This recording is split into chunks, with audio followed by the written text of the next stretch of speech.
Hey, what's up guys? Tyler here with Secure Team. Now before we get to the main topic of today's video real quick, I just wanted to touch on some breaking news that relates directly to one of my most recent videos when we were talking, well, yesterday's video, speaking on all of the strangeness happening near Jupiter. And if you haven't seen that video, go and check it out. It's titled, "Is This an Alien Satellite in Deep Space?" And we go in depth talking about why is there all of this strange activity happening around both Jupiter and its moons. Now, I've also posted a lot of videos in the past about one of the moons of Jupiter. We recently did one on Ganymede and how it could support life, but there's been another moon that's been much more in the spotlight, and that is the moon of Europa. And we've done countless videos on it in the past. Europa, which is the smallest of 4 Galilean moons orbiting Jupiter, and from the looks of it, it just looks like another typical icy dead world out in the solar system. However, over the years, we've been sending probes to orbit and take measurements around this moon, and that's when it was discovered that there are these massive plumes jetting out from the surface full of salt water. And what NASA and the other space agencies are now saying, well, this frigid moon is the home to yet another massive underground ocean. Not just an ocean, but a warm saltwater ocean. That, in terms of chemical balance from all the tests they've done, is basically identical to the oceans found here on Earth. So, chemically balanced. Again, warm, because it's being heated as the moon is stretched and pulled by Jupiter. So it's creating this heat that is then warming up this subsurface ocean, just like you would find here on Earth. And so, as of right now, it is the leading candidate for alien life in the solar system, albeit aquatic alien life. And so recently, scientists were re-examining some 20-year-old data that they took back in 1997, data that was captured by the Galileo spacecraft, which has now long since been expired. And these measurements were taken during the closest flyby of the moon, as the probe was at its closest to the surface, around, I think, 150 kilometers. And at the time, as the probe was flying so close to the surface, it began twitching, as one of the scientists said, and began recording these, quote, unexpected signatures or signals. And at the time, 20 years ago, they didn't understand it, what was causing it. And so now, 20 years later, they decided to look back at this data. What was it that was hitting this probe as it flew over, creating this anomaly that was recorded within it that was finally sent back to Earth? And that's when they realized that the probe had likely been flying through another one of these gigantic plumes shooting up from the surface, and that these anomalous readings taken by the probe, according to one of the scientists by the name of Margaret Kevelson, were exactly the type of strange readings that you would expect if the probe was flying through a warm saltwater plume. Apparently, as the probe was flying over at around 22,000 miles per hour over the surface, the probe detected a brief but dramatic twist in the magnetic field and a sudden rapid increase in the density of plasma or ionized gas that the spacecraft was flying through. And so what they've done now, over 20 years later, is by using computer simulations, they have shown that a 120-mile-high geyser erupting from a relatively warm patch on Europa would create precisely the same readings. And whether it's happening for just a completely random reason, or if these geysers shooting water and, almost like it's letting off pressure from within, this could be something that's totally on purpose. Because imagine, what if there is a highly advanced alien life within this ocean? And what if these geysers aren't natural, but they are created? Whether it be through holes drilled in the moon to let this water pressure out, we don't know. It could be natural, or they could have been manufactured in order to properly sustain the life and the ecosystem of this moon. So tell me what you guys think down below. Now to the main topic of today's video. Well, it's been a little while since I've featured anything from my fellow truth seekers and their channels. There's just been a lot of strange things happening lately, and while I've been running the channel, some of the other channels out there who do similar work have made some really interesting discoveries. And today I wanted to feature one of those, coming from my friend and fellow YouTuber Mr. MBB333. While it appears that something was caught moving extremely fast underground from the east coast of the United States to the west coast. We're talking thousands upon thousands of miles.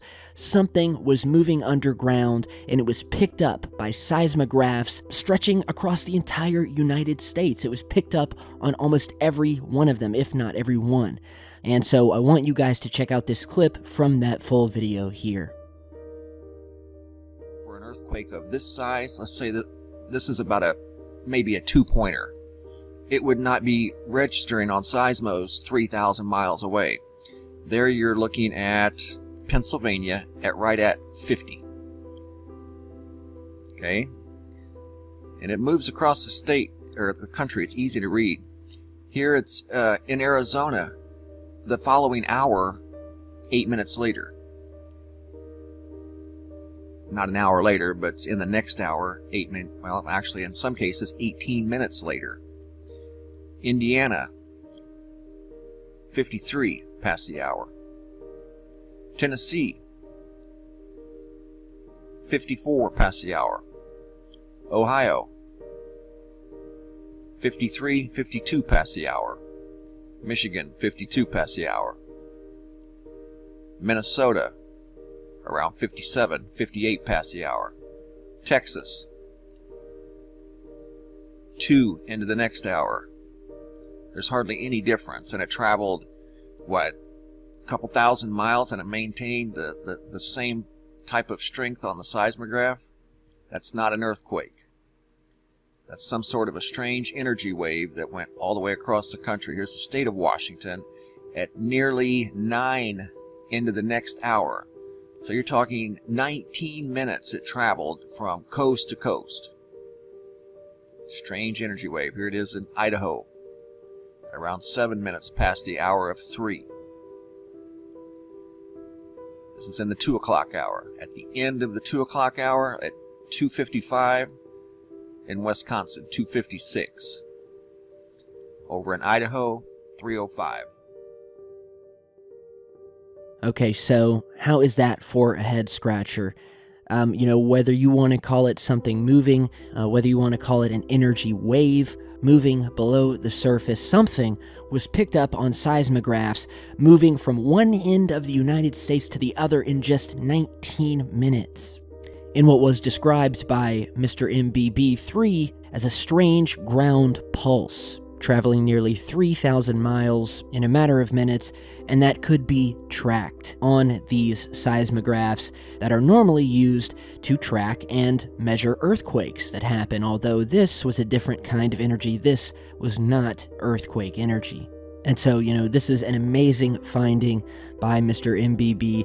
And, it goes back to another one of my recent videos where I posted. It was titled, quote, "Something is happening underground." And I posted it back in mid-April of this year. And in that video, as we've discussed in, a lot of different videos on this channel, we went into the discussion of these mysterious booms that have not just been happening in the United States, but around the world. But because the US is our biggest audience, that's where we get the most reports from. Ground-shaking booms or rumbles, shaking houses, breaking windows, putting cracks up the sides of buildings, and opening up massive holes in the ground itself, happening all over the United States. And so in that particular video, Something is Happening Underground, we also went to discuss some of the theories of what could be creating these underground rumbles, whether it was some sort of high-speed rail system, a train of some sort. We talked about some of the files that were leaked years ago that indicate through this map, an underground tunnel system where these high-speed rails go through and connect to various secret underground bases. Now, other theories were that some of these sounds were coming from construction happening underground, or possibly secret testing of some sort. But I think that this new evidence being picked up on seismographs, and we're certainly going to be following these seismographs from now on, there's obviously some sort of opening underneath us that would allow an object or something go from the east coast to the west in a matter of minutes. Now, whether you want to call that a high-speed railway that is operated by us, or another kind of travel system that is being utilized by maybe something else underground that has nothing to do with us, I will leave that up to you guys. We've also spoken in many videos about the mysterious disappearances that occur in or around our national parks all over the United States, and oddly enough, a lot of the areas where people go missing by the hundreds, sometimes thousands, never explained in most cases. And these people are just never seen again. A lot of the places where this happens eerily correlate to some of the areas on this leaked map where it's said that these underground railway systems connect. But then we have the question that if these underground tunnels or railways were operated by us, and this is all us, why would we need thousands of people each and every year? Why would we need to snatch them up? And that is an even scarier question, and it really makes me wonder whether this has anything to do with humans on this planet. And that's where we get into the more mysterious, the more off-world, the more surreal theories as to what could be causing this. And, well, we can only go, piece by piece, little piece of evidence as they come in and try to put the puzzle together. So, again, great work by Mr. MBB. I'll put a link to his channel down below. Go show him some love. Thank you all for continuing this search down the rabbit hole with me, as you guys do on a daily basis. I really appreciate it. Insomnia Team is growing by the day, and hopefully one glorious day we will have the answers to all of these questions that we're seeking. So stay tuned, stay safe. Remember to follow me on Facebook and Twitter. Check out our online merch shop if you'd like, and I'll see you guys all back in just a bit.